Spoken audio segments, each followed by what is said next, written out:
Salut, samedi 25 janvier 2025. Trump. Bon, Trump, là, on va entendre, là, il n'était même pas élu, hein, c'était une semaine apparemment avant sa prise de fonction. Il va finir par... Ça va pas aller. La méthode Trump, bon, au départ, peut-être que ça fait bander les Américains, mais ça va pas faire bander les Européens, parce que déjà, comme il est anti-woke, il y a déjà toute une frange de l'Europe, dont Macron, l'Espagne, l'Irlande, la Suède, les pays nordiques en général, et ainsi de suite.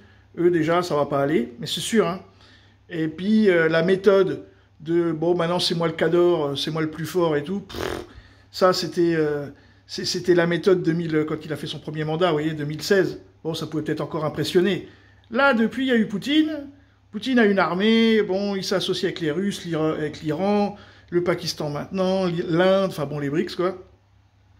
Et donc, le monde entier regarde Poutine. Il ne regarde plus les États-Unis, c'est fini. Les États-Unis, ça a été, hein. C'est une grande nation, voilà.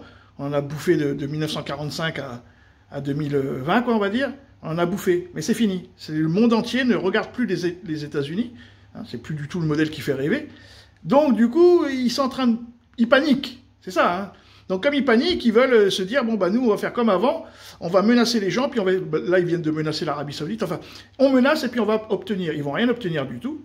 Donc, l'Europe, où va finir par... Parce que même à l'intérieur des gouvernements européens, vous voyez, c'est-à-dire que nous, on a un De Villiers, il y a plein de gens, là, les Ménard et tout ça, là, les Zemmour qui sont pro-Trump, mais dans l'intérieur du gouvernement, il y en a qui sont pro-Trump, mais les wokistes, les LGBT et tout ça, eux, ils sont anti-Trump, dans le gouvernement français. Entre les socialistes d'un côté, la LFI, les machins, ça va imploser, en fait. Et donc, Trump, qui va faire imploser l'Europe. Et alors, soit l'Europe se ressoudra anti-américaine, hein, mais maintenant être pro-russe, bah, c'est trop tard. Il y a tous les anti-russes à l'intérieur. Enfin, je veux dire, voilà, on est dans Trump. Entre Poutine d'un côté et Trump de l'autre, l'Europe va se faire hacher menu. Et je ne sais pas trop comment ça va finir cette affaire, mais le truc, c'est qu'on ne va pas attendre très longtemps. C'est ça qui est bien avec Trump, c'est qu'on ne va pas attendre très très longtemps d'avoir des vrais dégâts, hein, sérieux, hein, sérieux. La première ministre danoise qu'il a parlé, le président américain, pas encore investi, c'était la semaine dernière.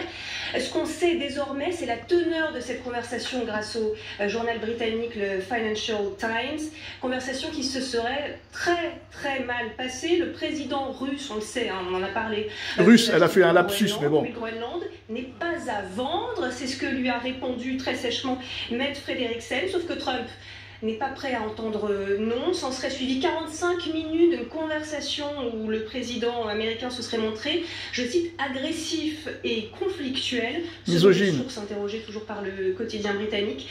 Les Danois sont passés en mode crise, dit une autre source, et au passage, ils renoncent temporairement au langage diplomatique. Écoutez la colère de cet eurodéputé danois. Cher président Trump, écoutez-moi très attentivement. Le Groenland fait partie du royaume danois depuis 800 ans. Il fait partie intégrante de notre pays et il n'est pas à vendre. Je le redis dans des termes que vous pouvez comprendre. Monsieur Trump, allez vous faire foutre. Ah, je n'avais pas écouté jusque-là. Bon, du coup, est-ce que l'Europe va soutenir le Danemark? Est-ce que l'Europe... C'est ça, hein, ça va vraiment être une question qui arrive là, parce que franchement, la méthode Musk-Trump, ça ne marchera pas. En tout cas, ça ne marchera pas en Russie, ça c'est certain. Et il y a de grandes chances que ça ne puisse pas marcher en Afrique, même pas en rêve.